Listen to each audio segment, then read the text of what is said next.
Greetings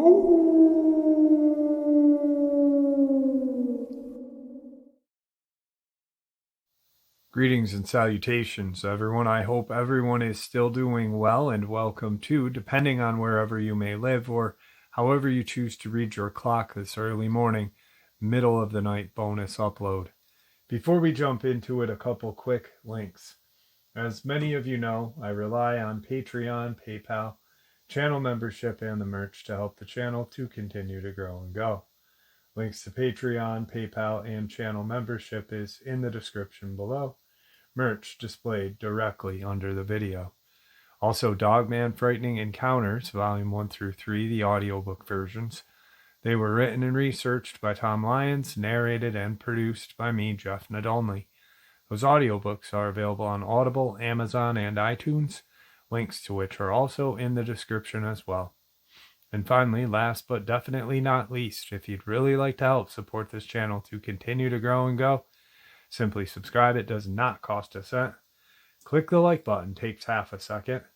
If you don't want to miss out on any of the informative uploads that I put out daily, click that bell icon, and folks, please leave a comment. Why? Well, because all of these things really do help this channel to continue to grow and go. And yes, they definitely do matter. Now, everyone, I have taken far too much of your time. Let's jump in to this early morning or middle of the night bonus upload, shall we? Today's first encounter. So I was speaking to a subscriber earlier, and they have a job where they feel they could be recognized easily. He wanted to share an encounter with me that he had heard through a friend's father. I invited him to come on, but instead he decided to share it with me. But also he had a brief, mild encounter. He and his friend were walking through some deep wilderness down by a creek. Some really thick mountain laurel. No other fauna were growing. It was not a place where deer or other animals would be. They were having a hard time traversing through this area. And as they were walking, they both stumbled across this huge clump of dark brown, blackish, with silvery sheen to it, a clump of hair, which they both couldn't recognize. He's very familiar with bear and other animals that call the state of Georgia home. But yeah, he shared that with me before this next encounter that his friend's father's friend had, which is pretty interesting and terrifying. So needless to say, this story starts off probably, I'd say 20, 30 years ago. This guy's friend, dad, had a friend, and they were really close, hunting buddies, families knew each other. So apparently this guy goes out, tells his wife, hey, I'm going out to my hunting spot. I'll be home at this time. And he goes out and goes hunting. The wife doesn't hear anything from him all night. The next morning, she goes over to her husband's friend's house, who went out to find him. Now, he doesn't know exactly where he's gonna be, but he makes a couple of educated guesses and goes to where this guy's tree stand is. Now, as he's coming up to the tree stand, he can see visibly that his friend is in the stand, refusing to come down, just horribly terrified. The friend eventually gets him to come down, and they end up going to this guy's vehicle and leaving. On the way home, the friend shares what had happened that previous day. So apparently what happened was he gets out, goes out to his stand, and climbs up and is perched, waiting for a deer to come along. As he's sitting there, he hears some movement and activity coming from the left-hand side. And he's waiting. He can tell that it's a large animal. And pretty soon he sees this huge creature come up. Now, at first, he thinks it's a Sasquatch until he realizes that this thing has a muzzle and ears. I'm not sure about the tail, but muzzle and ears. And it's walking towards him in his tree stand. He's terrified. This creature stops almost directly underneath where he's standing and looks up at him. They're both staring at each other for probably 30 seconds, and this creature turns and walks back the same direction it had just come from. He's sitting in this tree stand, terrified at this point. He can hear the creature, or what he thinks is the creature, moving around all throughout the woods around him. He's so afraid he doesn't even want to get down. He ends up spending the night in that tree stand, and there is no more sighting of the creature, but there are noises throughout the woods all night as well until his buddy comes out. He described it, because I'm assuming this was well before Dogman was even talked about, but he described it like a bear man. And that was this experience, and he shared this with a few people.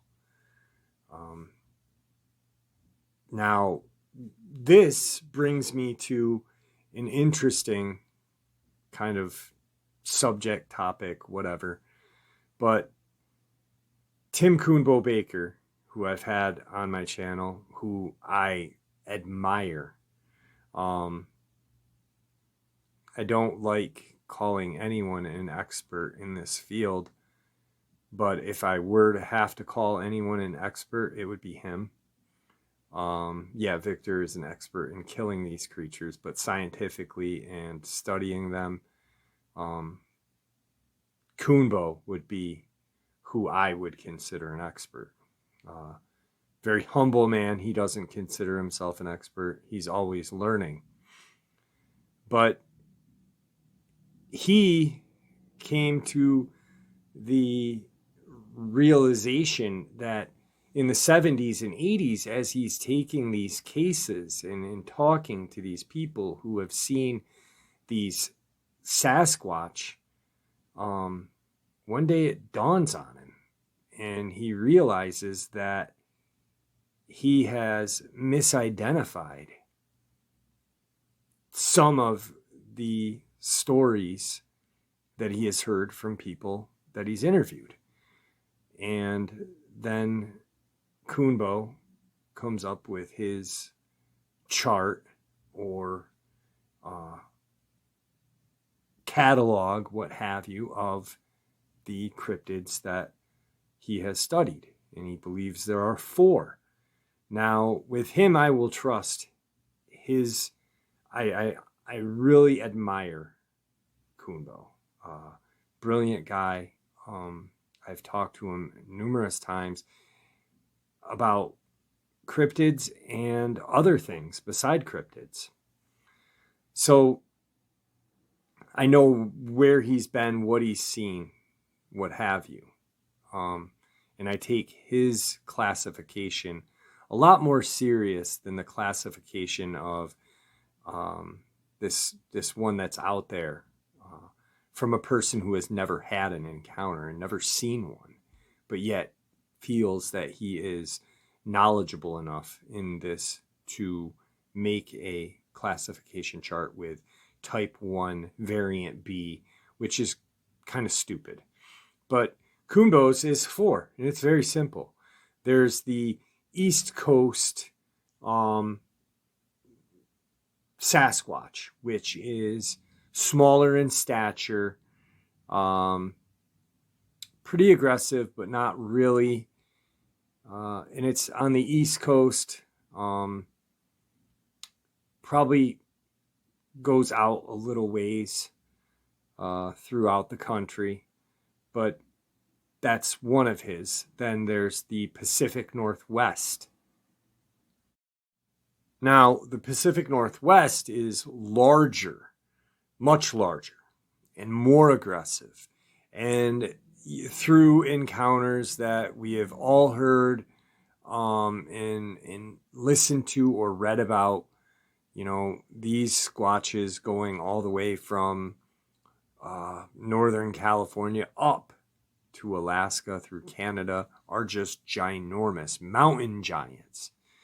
And then we have what I refer to as the werewolf, which is a Sasquatch-like creature with no tail, a muzzle that resembles almost a dog, but not really.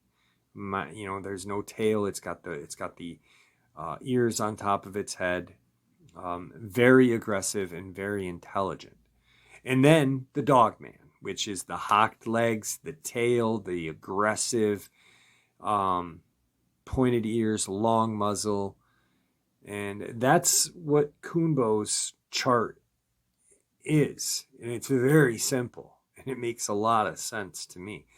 And now, yes, the people are going to say, well, what about the hyena one? What about this one? What about that one? Well, you just got to realize that, okay, well, I'm looking at this creature that resembles a hyena, but has the characteristics of a dogman. So we'll put that into that category. Now, it's a little easier because then it's not a type B variant A14, whatever. It's dogman. Now, we're humans. There are black humans, there are Chinese humans, yellow humans, the Native Americans are red humans. I'm not being racist in any way. I'm just classifying. But we are all humans. We all have different looks and different features. Does that make us any less human? No, it doesn't.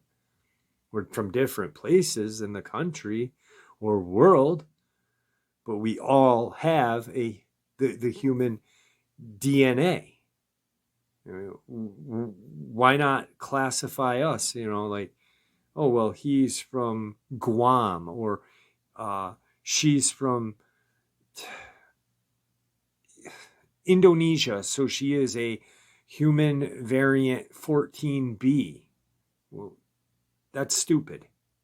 So I like Kuhnbo's chart. Now, being that said, this guy in the hunting, my brain just went dead. Being in his tree stand, sees something that he immediately thinks is a Sasquatch. Misidentification because, oh, wait, it has a muzzle and pointed ears. So it's not a Squatch, but it's something else. Which brings me to the next part of the upload, because there's been many misidentifications and many non-identification of the next part of the upload, which would be missing humans throughout time. Now, one of the most notable is the boy named Dennis Martin. And people really kind of resonate to that case because he's a 7-year-old boy. He was with his family. There's a lot of mystery to it. But yet, a mile away from the disappearance of the boy, someone sees a huge brown-haired creature carrying something. We automatically jump to Sasquatch. Well, why couldn't it have been a type 3 or werewolf? Or why couldn't it have been Dogman? You know? But there's a lot more cases that have a lot more strangeness and a lot more mystery to them. And I want to share a couple with you right now. Dennis Martin's case is very, very mysterious and very tragic and sad for the family.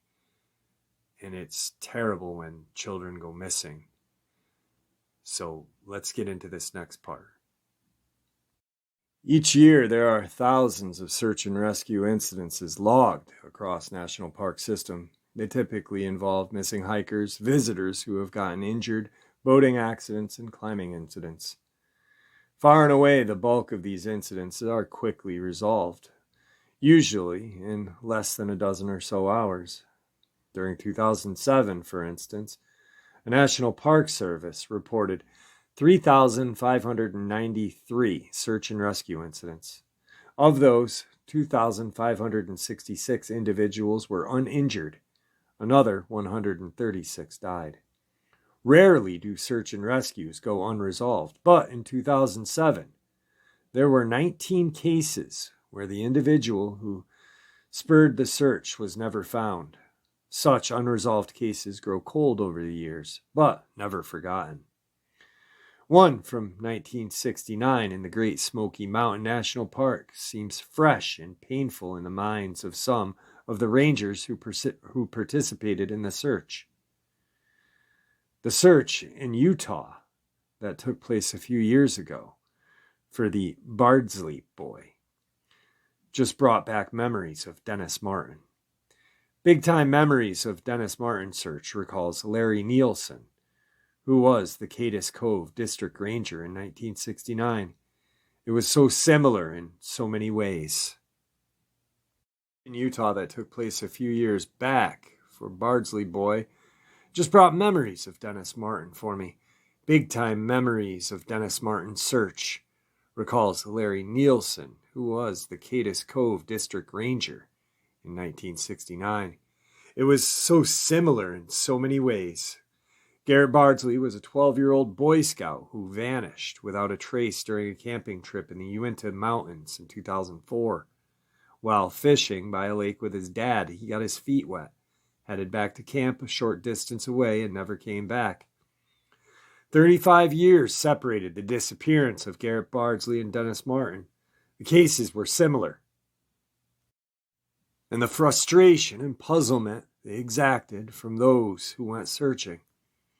Word that Dennis, a soon-to-be 7-year-old, went missing 40 years ago on Father's Day spurred one of the largest hunts in National Park Service history. Before it ended, the FBI investigated. More than 1,400 searchers combed the Great Smokies' rugged backcountry, and an estimated 70,000 linear miles were said to have been walked. 1,100 helicopter sorts were flown. Noted psychic Gene Dixon suggested that the boy may be found. The White House monitored the search, and active Army and National Guard troops were on summer maneuvers, joined the hunt. For 2 weeks they searched. The Martin family from Tennessee was celebrating the Father's Day weekend as it traditionally had by heading into the Smokies June 13th, the Friday before Father's Day. Father William, his young sons Dennis and Douglas, and their grandfather Clyde were striding up onto the backbone of the Smokies. Setting out from Cadiz Cove Campground, they moved up Anthony Creek Trail for a little more than a mile, then veered right onto Russell Field Trail and continued on for several more miles in warm summer weather. The Martins moved along Ledbetter Ridge above the left prong of Anthony Creek and made their final run of the day to Russell Field. A grassy break in the forest, this clearing offered room for the youngsters to burn off whatever energy they still carried. For the adults, the bald offered panoramic views across the Smokies and time to relax, visit, and watch their offspring grow in the mountains. There the Martins spent the night, rising on June 14th for the final 90-minute or so push east to Spencefield and its simple three-sided shelter where more relatives were waiting. While the Martins long had traced this route to Spencefield for Dennis, whose 7th birthday was a week away, the 1969 hike and campout with his grandfather, father, and 9-year-old brother was his first overnighter, a passage that would sharply define the separation between him and his younger siblings and mark his acceptance into the mountains. Arriving at Spencefield, the Martins found the clearing that trends northeast to southwest, one that basks under sunny skies, but which also offers a little shelter from the pounding thunderstorms, which are common in the Smokies come summer. From there, the Anthony Creek drainage funnels any rain that falls on the north side of the Bald quickly down into Tennessee, while the Eagle Creek drainage does the same on the south side, flowing in the crooked and rocky leaps and bounds onto North Carolina, where it dumps its fill into the Fontana Reservoir. The Smokies are rippled with drainage, eroded by creeks that bound over ledges and dart through boulder-choked stretches before coming to a rest momentarily in pools. The mountains, Flask in many places, feature cliffs both steep and cut with crevices. Between these mountains and their shadows are the occasional wildcats that pass through the area and the resident black bear that can easily and actually do reach 500 pounds by feasting on fish vegetation that's so abundant in the Smokies. Into this realm of bears, panthers, feral hog, rattlesnakes wandered Dennis. The slight 4-foot-tall youngster and his older brother had been playing with 2 other boys on the forest clearing, while the adults relaxed on the west side of the Bald within view of the youngsters. The whispering boys conspired around some clumps of serviceberry bushes to split up, circle the knob around the cloaking woods, and surprise the adults from behind. Douglas and the other 2 boys went south and then west. Dennis went northwest along the Appalachian Trail and disappeared into the forest. We knew what they were doing, 32-year-old William Martin would later say. We also knew that when they sent Dennis another way because they thought the red t-shirt he was wearing would spoil their scheme. 3 minutes later, perhaps no more than 5 passed without anyone spotting or hearing Dennis. At that point, his father began calling out for him. He then followed the Appalachian Trail west for about a mile before doubling back, thinking Dennis surely had rejoined the others at Spencefield. When William Martin found this hope shattered, he headed west again, this time all the way back to Russell Field, only to return alone to Spencefield. While the boy's father was making these frantic searches, their grandfather Clyde headed all the way back down Anthony Creek to Cadiz Cove, a distance of roughly 8.5 miles, and reached the ranger station shortly before 8:30 p.m. to summon help. Initially, the response, summoned by word of Dennis having gone missing, was not unlike any other hasty search that was been mounted in this country's national park and national forest. A small group quickly looks in the immediate area where the missing person was last seen. And with their efforts prove fruitless, the search broadens, both in terms of terrain and searchers. These days, searchers have been refined to a point that in 90 to 95% of the cases, the subject is located within 12 hours. But 40 years ago, searches weren't so methodical.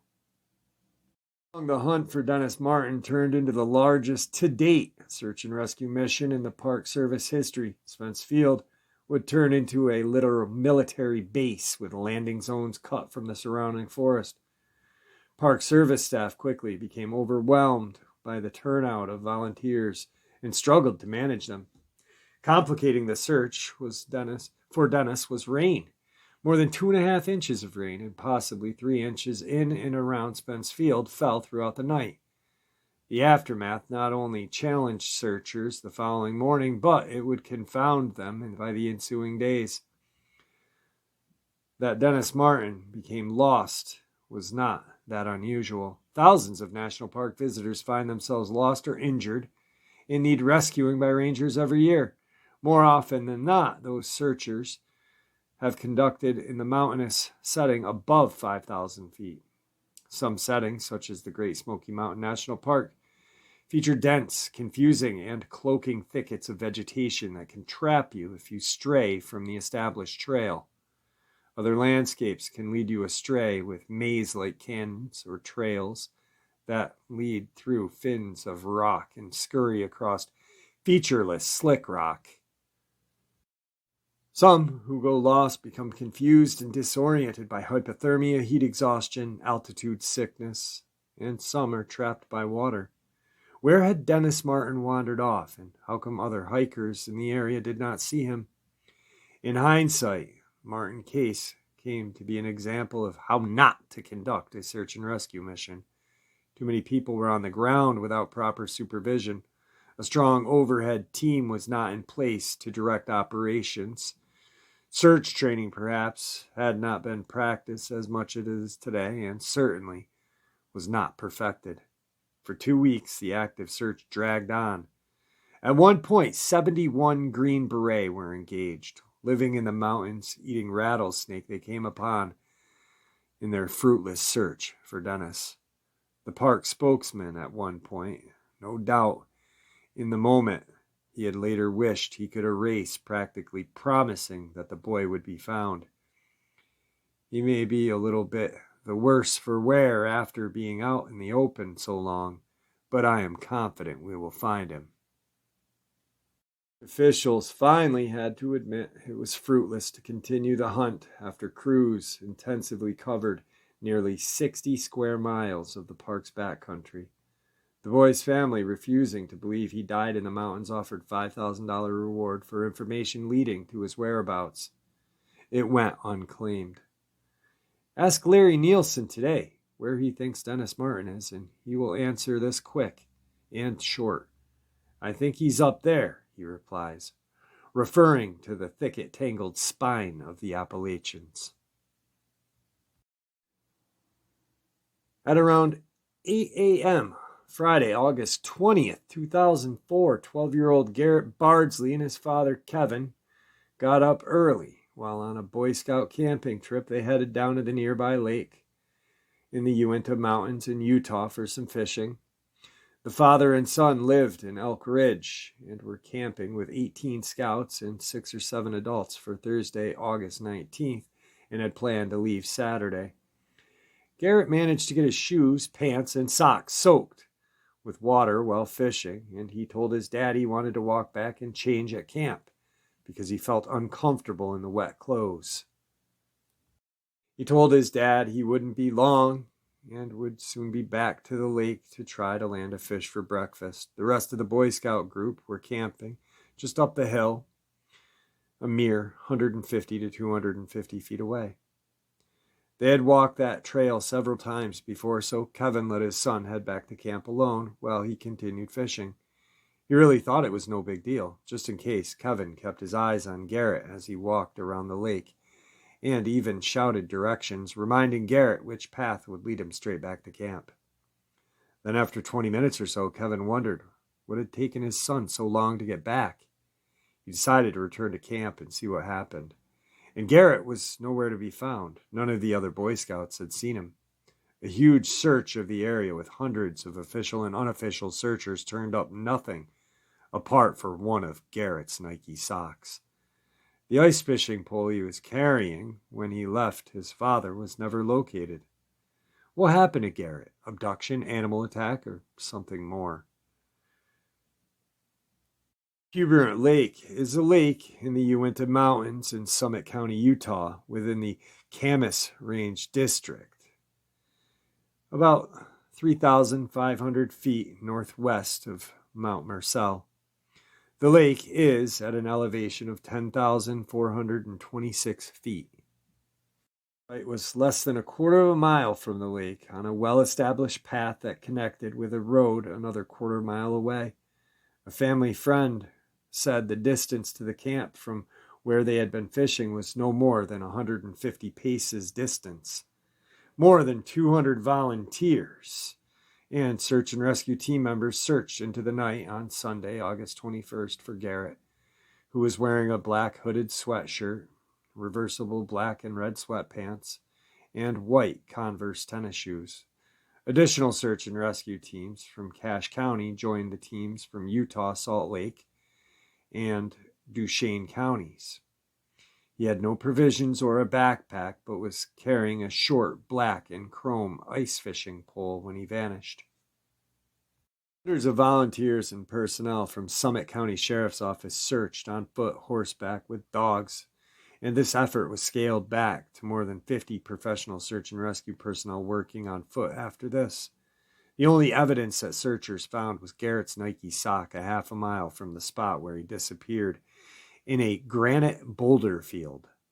Summit County Sheriff David Edmonds said, "The sock appears to have been taken off of a wet foot wadded, very consistent with what we knew about Garrett." Because of where the sock was found, Edmonds said it would be in a line of the assumption that he sought shelter from the cold weather, maybe by going into a boulder field for a crevasse or outcropping, something to try to get out of the weather. The mountainous terrain meant that the temperature dropped around 18 degrees at night. Garrett disappeared. The official search for Garrett was called later, 9 days. A 3-mile radius and rugged mountains from where he was last seen was thoroughly searched. After the official search was over, the family and many dedicated friends and volunteers continued searching, returning at least 2 or 3 times a week until October. Further searches happened after the winter of 2004, but turned up nothing. Kevin Bardsley said, "We know that it is often discouraging at the end of the day when we haven't found him or any signs of him, but we want you to know that every area that we search just gets us that much closer to finding him. I've speculated and speculated. I don't know where he is. I just wish I knew. If I did, I'd just end this. No other sign of Garrett was ever found in the area. Was he abducted, killed by a grizzly or mountain lion? No sign of attack was found. It's strange that even his fishing rod was never found. Perhaps his remains lie in some hidden crevasse." Jared Michael Negrete disappeared July 19, 1991, Mount San Gorgonio, San Bernardino National Forest, California.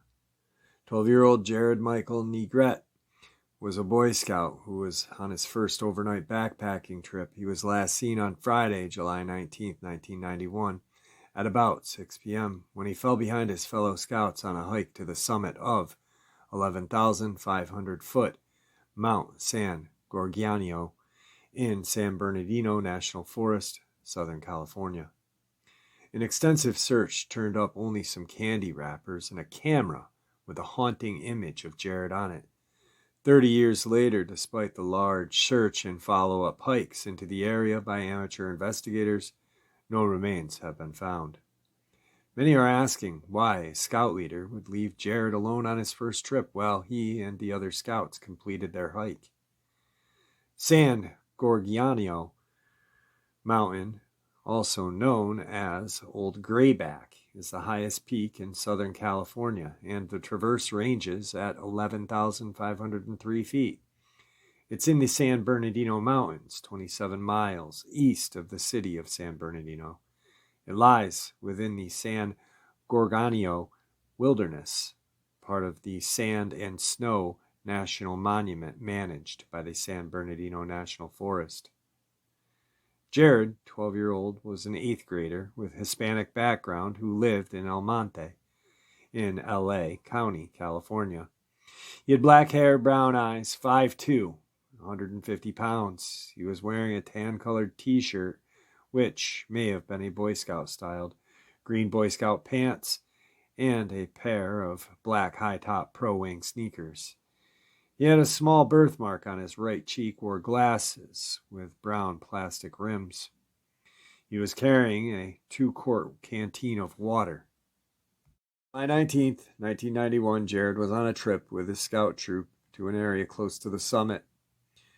In total, the group included the leader and 6 scouts. At around 6 p.m., Jared fell behind his fellow scouts on the hike to the summit.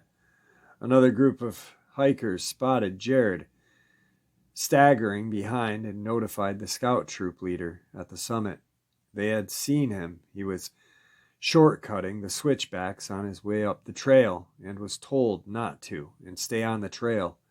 A switchback is a trail up a steep mountain or hill that is like a zigzag pattern instead of a straight trail. Shortcutting a switchback is bad trail etiquette because it kills vegetation, loosens soil, creating a new trail straight up and down the hill, which will, in time, get large and hollowed out from erosion.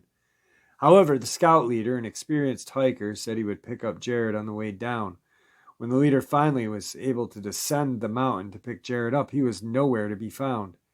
As soon as the troop leader realized that Jared had disappeared, he accompanied his 5 other scouts back to base camp and then hiked about 5 miles in the dark to get help. San Bernardino County Sheriff's deputies, along with search and rescue teams from as far away as Sierra Madre and San Dimas, began searching a 130 square mile area. Within 3 days, their search was focused on a 6 square mile area where a footprint believed to match one of Jared's high-top tennis shoes was spotted. Searchers also discovered beef jerky and candy wrappers believed to have been dropped by the scout, and most importantly, his camera was located. On the film roll were 12 pictures. Most of the pictures were landscape scenes apparently taken before Jared went missing. But the final picture on the roll of film was a photograph of the scout's eyes and nose, taken with the aid of the camera's flash, possibly at night after he disappeared. Family members said it appeared Jared pointed his camera at his face and snapped the picture. It seemed possible that the boy had lost the camera while sliding down a portion of the mountainside. 70 officers, some who were airlifted by helicopter into the forest, and horseback riders, as well as helicopters with infrared, were deployed. Over the next 2 weeks, as many as 3,000 people had logged 45,000 hours scouring 50 square miles of San Bernardino National Forest, from Douglas Oaks to Whitewater Canyon. A blue water bottle was found, but this was confirmed not to be Jared's and had probably washed down the mountain by flash flooding. The temperatures were warm enough for Jared to survive unaided on the mountain for a few days, and there was sufficient amount of water located in the area, as well as the bottle he was carrying.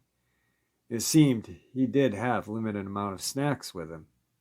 No further clues were found. Jared had vanished. Despite the discovery of the camera and its pictures, Jared remains missing 3 decades as of 2021. What happened on the day of July 19th, 1991? It is somewhat alarming that Jared, who was 12, was left behind by a scout leader. Generally, the slowest hikers are put in the middle of the group to avoid anyone being left behind.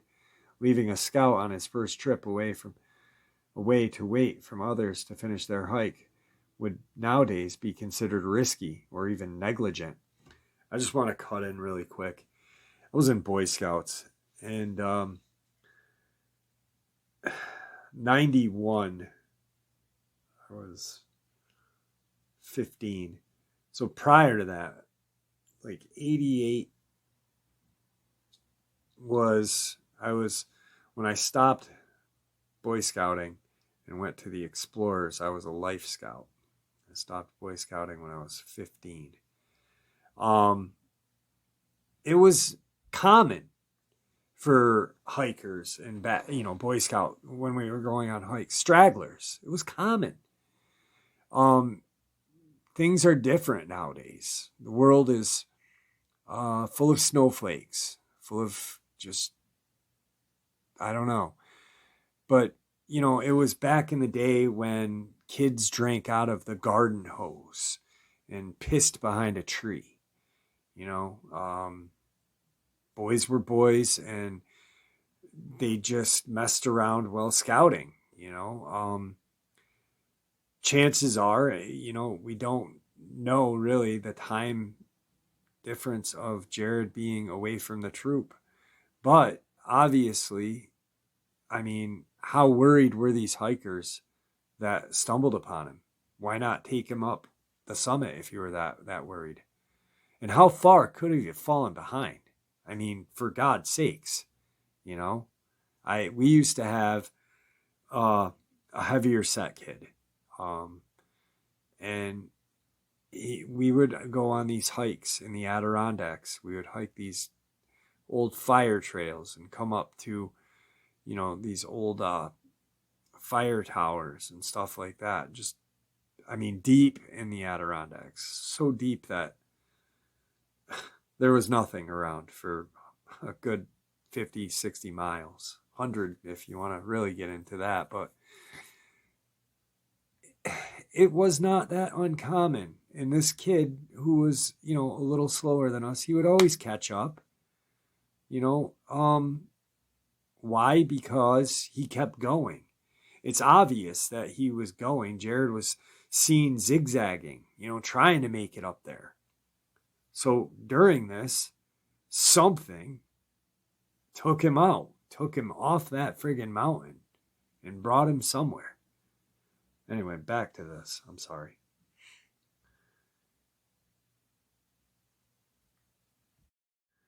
Did he fall off the trail or slip down the mountainsides? He was seen shortcutting the switchbacks on his way up the trail. But after an extensive search, why wasn't anything found? Probably got tired, waited for the other scouts to return, so he decided maybe to walk down the mountain alone. It seems possible that he slipped, was severely injured, or died from his injuries if he went off the main trail, but he would have been found. Was he abducted or murdered? There's no evidence of foul play involved, but the trail on the mountain is well used, so it's possible a predator saw Jared alone and took advantage of him. However, if it was a human predator, it would have attracted attention from the other hikers in the area. Did he succumb to a black bear or other, in quotations, wildlife? It's possible, but there was no signs of blood, drag marks, or other evidence. So my guess is on all three of these cases, like Dennis Martin, something scooped these boys up. Something very strong, very quick, very dangerous, and not a human being. Something very large and hairy. And I'm not going to say Dogman. I'm not going to say Sasquatch. It could have been either one. It could have been a werewolf. It could have been whatever. The point is, these three cases are so friggin' similar and not solved. How crazy is that? There are so many unsolved cases, but I wanted to share these because they were so similar. They were children, and they were with friends and family, hiking, having a good time, and yet mysteriously and quickly, very, very quickly vanished. Dennis Martin, matter of minutes. Jared, a matter of minutes. Garrett, a matter of minutes. whatever took these boys was very large, very strong, and very fast. And there's a reason why. There's a reason why we didn't find them. Same reason why we don't find where these very large, strong, hairy, quick animals, creatures live. Because we're not looking in the right spot. Or because they're just smarter than us and the apex predator of the forests. I don't know. Crazy, crazy stuff, guys. And there you have it, folks. I hope you all enjoyed this bonus as much as I enjoyed sharing it with you. I'd like to thank you all for supporting the channel. It is, after all, your support that keeps the channel growing and going, and what gives us all a place and a chance to share our experiences and theories judgment-free. Everyone is simply treated with the respect we deserve. Please, everyone, stay safe, happy, healthy, and ever vigilant, keeping an eye on our children, pets, family, and friends. These creatures are real, they are out there and dangerous. Share this information with those you love and care about, and it may just help save their lives someday. Until next time, never stop asking questions, never stop searching for the truth, and God bless you all.